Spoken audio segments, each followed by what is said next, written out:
मेरा नाम आमिर है। मेरी उम्र 22 साल है। मेरा ताल्लुक़ पेशावर से है। मेरा कद बहुत बड़ा था और मैं काफ़ी जवान हूँ।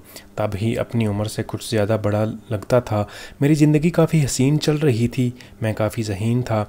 मैं इतनी पढ़ाई नहीं करता था, लेकिन फिर भी इम्तिहान से एक दिन पहले पढ़ के इम्तिहान में अच्छे नंबर ले लिया करता था। अब्बू की यही ख्वाहिश थी कि मैं डॉक्टर बनूँ, इसीलिए मैंने मेडिकल में दाखिला ले लिया। पर मेरी दिलचस्पी इतनी नहीं थी। मैं ज़िंदगी भर फ्री होकर गुजारना चाहता था। मेरे दोस्त भी ऐसे ही थे, जिनके साथ मैं काफ़ी शुगल लगाया करता था। दोस्तों में रहकर मुझे काफ़ी चीज़ों का पता चला था। ज़िंदगी में पढ़ाई के अलावा बहुत कुछ है। दोस्त काफ़ी लड़कियों से दोस्ती करते थे। उन्होंने मुझे भी अपने साथ लगा लिया। कॉलेज जाने के बहाने दोस्तों के साथ चला जाता। मेरे भाई की शादी हो चुकी थी। इसके बाद मेरा नंबर था।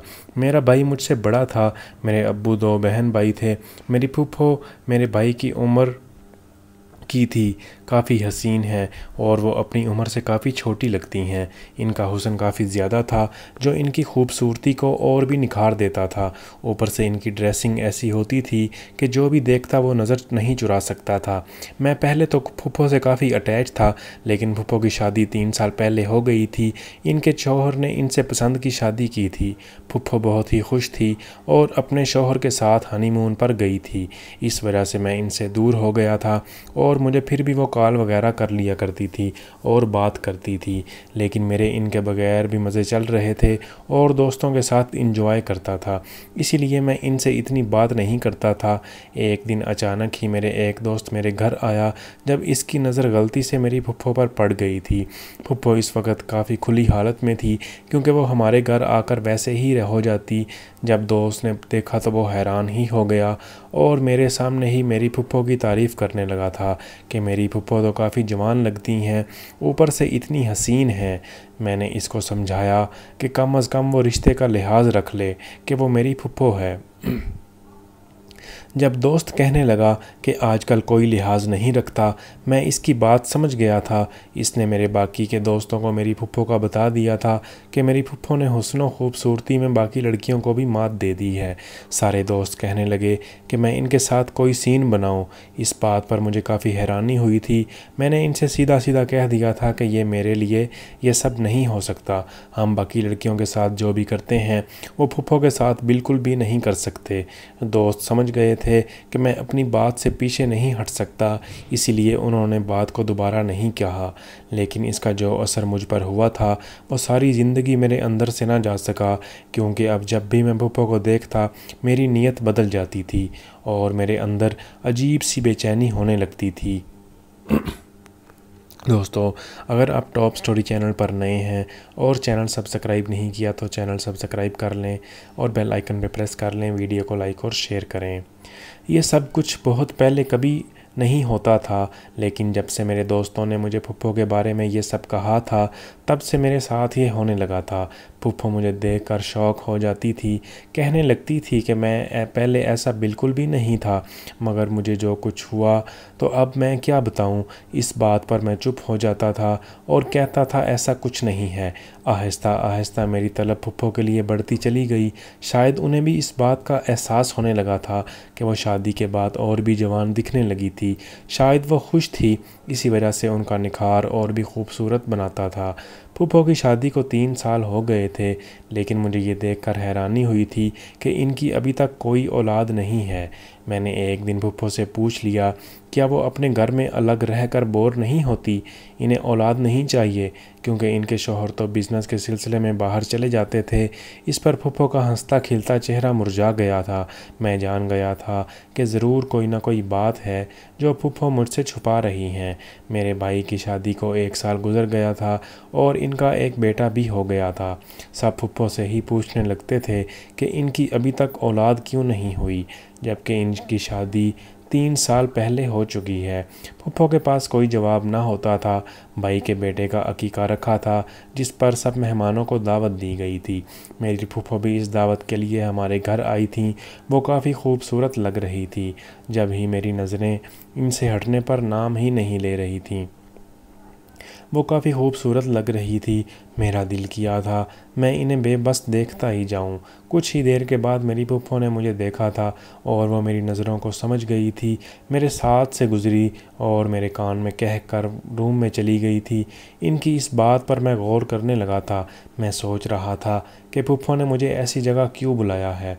वो 3-4 दिन हमारे यहाँ रहने के लिए आई थी, मुझे स्टोर रूम में क्यों बुला सकती थी?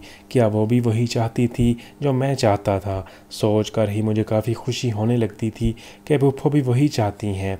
रात का इंतज़ार करने लगा था। जैसे ही रात हुई तो वहीं स्टोर की जानब बढ़ गया। स्टोर का दरवाज़ा बंद था।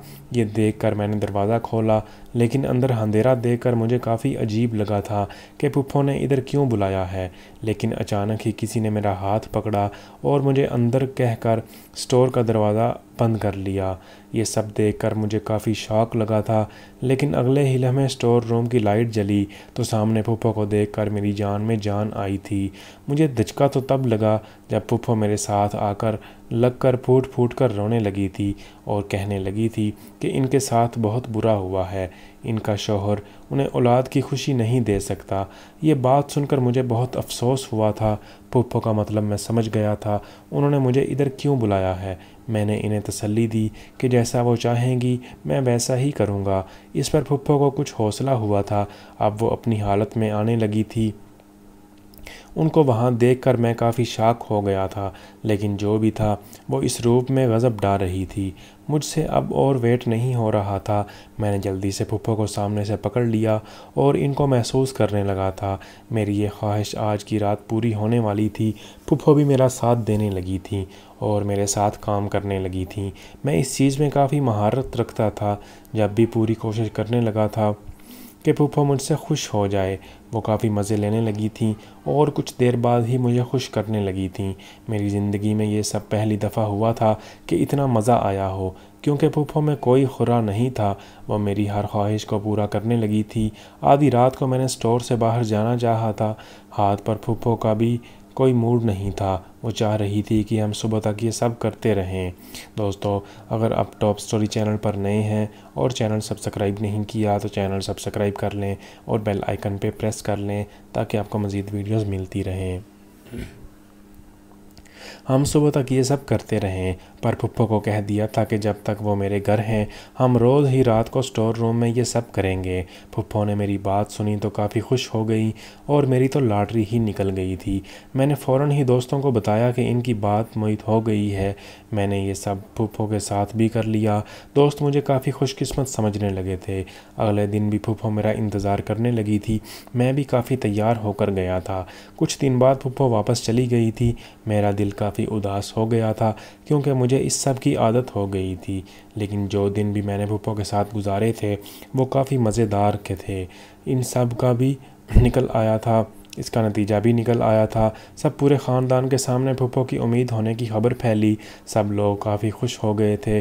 फूफो भी बहुत खुश थी, लेकिन ये खबर मैंने जैसे ही सुनी तो अंदाज़ा हो गया कि इसके पीछे मेरा ही हाथ है। मुझे इस बात की हैरानी हुई कि मैंने फूफो की मदद की है, लेकिन उन्होंने मेरा शुक्रिया अदा नहीं किया। मैंने इन्हें कॉल की तो उन्होंने मेरी कॉल ही ना उठाई। मुझे काफ़ी अजीब लगा। वो पल फूफो ने बुला भी दिए थे। कुछ दिन बाद वो घर आईं तो मैंने इनसे कहा कि उन्होंने मुझे भुला दिया। जब फूफो बताने लगी वो इस बात से डरती हैं वो किसी को मालूम ना हो जाए कि इस सब के पीछे मेरा हाथ है, इसीलिए वो मुझे इग्नोर करती हैं। मैं इनकी बात समझ गया था और अब वो इस हालत में हमारे साथ रहने लगी थी। मुझे दोबारा मौका मिल गया था। फूफो ने भी मुझे समझ गई थी। मैंने इनसे दोबारा स्टोर रूम में मिलना चाहा, जब फूफो अपनी हालत की वजह से मुझे इनकार कर दिया। कुछ अरसे बाद ही मेरा रिश्ता तय हो गया और अब मेरी शादी होने वाली थी।